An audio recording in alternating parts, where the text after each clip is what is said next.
The real Ragnar Lothbrok, Viking legend or historical warrior. Imagine a man so feared that kings paid tribute to avoid his wrath. A man whose name echoed across Europe more than 1,000 years ago. A warrior who supposedly fought dragons, conquered kingdoms, and died in one of the most brutal executions in history. But here's the mystery. What if the most famous Viking of all time never actually existed? For centuries, Ragnar Lothbrok has been celebrated as the ultimate Viking hero.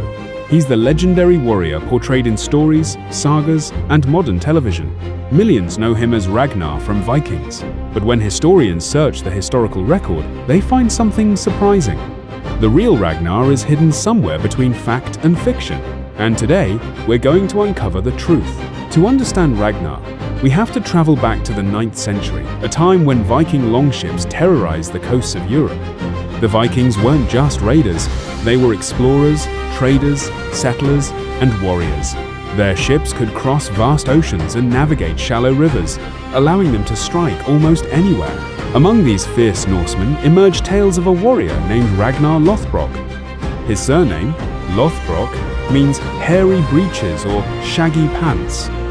According to legend, Ragnar earned this unusual nickname after wearing fur-covered trousers to protect himself while fighting a giant serpent. He killed the beast and won the hand of a noblewoman. It's an incredible story, but it also sounds suspiciously like mythology.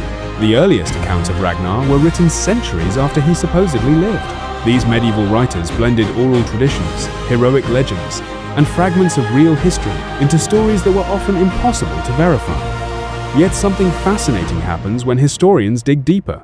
While there may not be clear evidence for one single Ragnar Lothbrok, there are records of several powerful Viking leaders whose exploits closely resemble the stories attributed to him.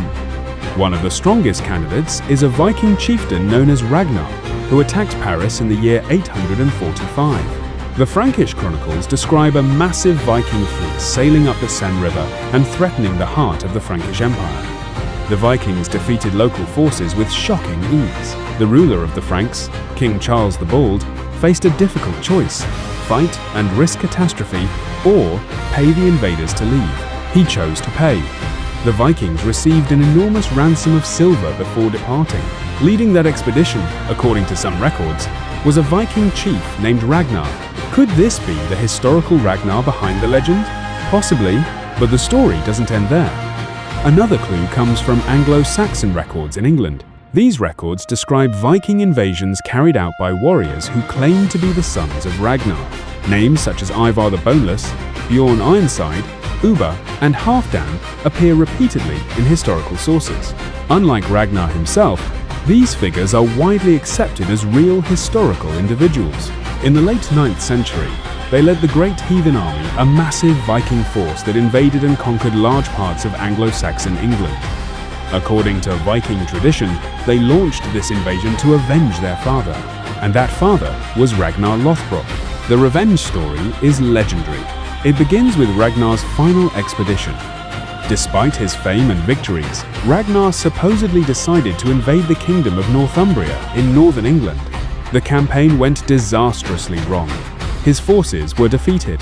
He was captured by King Aella of Northumbria. And then came one of the most famous deaths in Viking legend. Ragnar was thrown into a pit filled with venomous snakes. As the snakes closed in, Ragnar reportedly delivered a chilling final speech.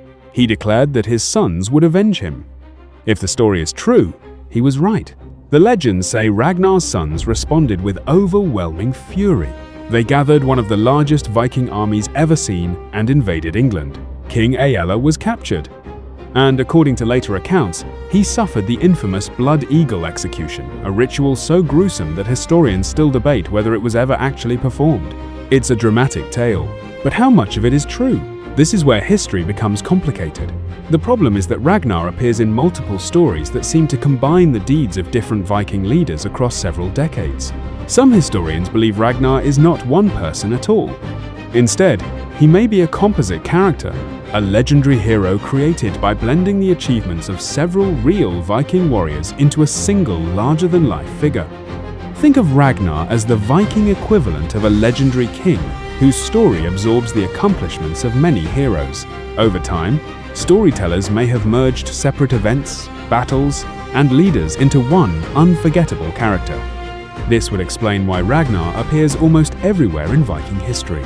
He raids France. He fights in England. He fathers famous Viking kings. He performs superhuman feats. It's almost too much for one man. Yet that's exactly what makes the legend so powerful. Whether Ragnar was a single historical warrior or a collection of several real Vikings, his influence became enormous. His story shaped how the Vikings remembered themselves. Generations of Norse storytellers passed down tales of Ragnar's courage, ambition, and determination. Those stories eventually found their way into Icelandic sagas, where they were preserved for centuries. And remarkably, they survived long enough to reach us today. Modern archaeology has revealed just how formidable the Viking world truly was.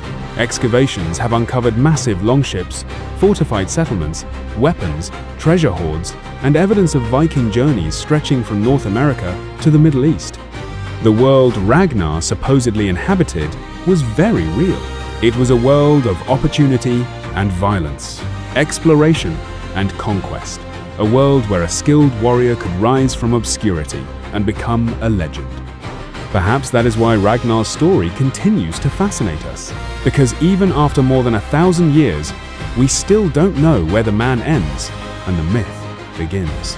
Was Ragnar Lothbrok a real Viking king? A daring raider who attacked Paris? The father of history's most famous Viking warriors? Or simply a legendary hero created from generations of storytelling? The truth may never be known, but maybe that's the point. The uncertainty is what keeps Ragnar alive. History gives us clues. Legends fill in the gaps. And somewhere between the two stands Ragnar Lothbrok, the most famous Viking who may or may not have ever existed. And that mystery is far more fascinating than any simple answer.